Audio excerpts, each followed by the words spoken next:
Another early morning start. It's 4 a.m. heading out to Ridgecrest area, Indian Wells Brewery, to do Running with the Burros 10-miler. Just heard from the Jester he's going down for a sleep a little before 48 hours into his race. He's winning, and so I hopefully will be talking to him on Clubhouse soon. But now I've got a little 90-minute drive ahead of me. My race starts at 7. Gonna get there definitely early. I take a little nap once I get there, so it should be a good day. It's gonna be warm out here in the desert. Got here early in the parking lot, just taking a little bit of a nap. The race starts at 7. I don't know, I got here about 5:45 or so, and it's already filling up the parking lot. Little quarter-mile walk over there, pick up the bib, and then head back, so that's the warm-up. 6 a.m., was checking on the Jester. He wrote me about 4 o'clock in the morning that he was going down for some sleep, which is always good to try and go to sleep at the witching hour and get a couple hours, and he's got a pretty good lead, and it should be interesting to see how many miles he puts in on the third day. I've got a 10-mile race here myself. Probably go try and hook up with Ed on my way driving home from this race. So walking it's going to probably take me 3 hours. I kind of walked it back in October. It's one of the first races I did during COVID, and did like 250 or something, like 16-minute miles, whatever that is, 240. But I'm not going to run any today. Amanda thinks I'm going to. And we got a nice little sunrise. Conditions are going to be a lot different than it was in October. It's already in the 60s, and probably by the time I finish, it'll be in the 80s or higher. So it'll be a nice little toasty day by the time I get finished. I needed that nap. It's 3 o'clock in the afternoon now. So drove off to do Running with the Burros. Feeling pretty beat up from a 100-mile week last week. Oh, actually 99-mile week, and then driving down to Beyond Limits Thursday and then coming straight back.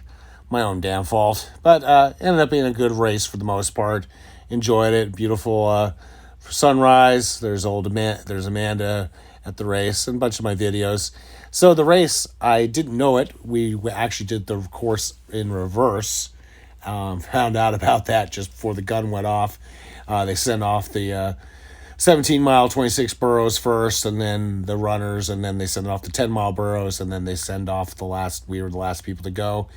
And so the course was difficult that way too, because it started with a big 1.5-mile, 2-mile fire road, and with my heart failure stuff, I just can't go uphill, and plus the beta blockers just blocked the adrenaline.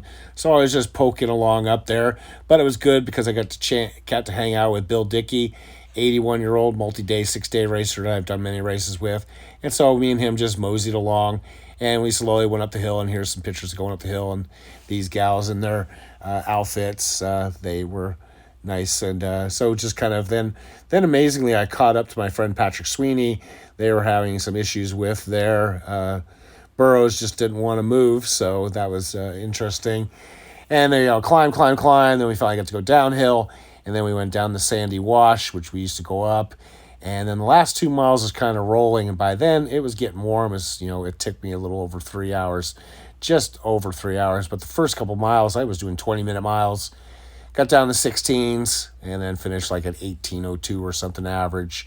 And I walked the whole way. Last time I walked, and chased my friends Liz and Vicky and Amanda, and did like 240, and this time it was like 3 hours. But definitely just trying to do walking only. It's interesting. I caught these people with like a mile to go, and they like wanted me to help them with their burros, and I was like, I didn't pick a burro, and I just wanted to pass so I could get done. So as soon as I got done, I didn't stick around, just grabbed a drink, and then headed in the car. And once I got in the car, I got a hold of the Jester. We had a great conversation on Clubhouse, as I talked about before. Had a guy from Sweden, Johnny, and my grandmother's from Sweden, and he did 5:46 in a 6-day recently, so it was good times talking to him. So we kind of look at what went on with my training peaks, and this was of the year. It was my second fastest 5K, fastest 5-mile, fastest 10K, fastest 10-mile, and then I was definitely setting some heart records. 147 for 5 minutes, 146 for 10 minutes, 125 for 90. And you can really see the effects of the beta blocker, because even in that, I still couldn't get my heart rate very high, about 150, I guess was the high. but it kind of overcomes a little bit. So that was those stats for the Training Peaks. You can see here my Fitbit data last night.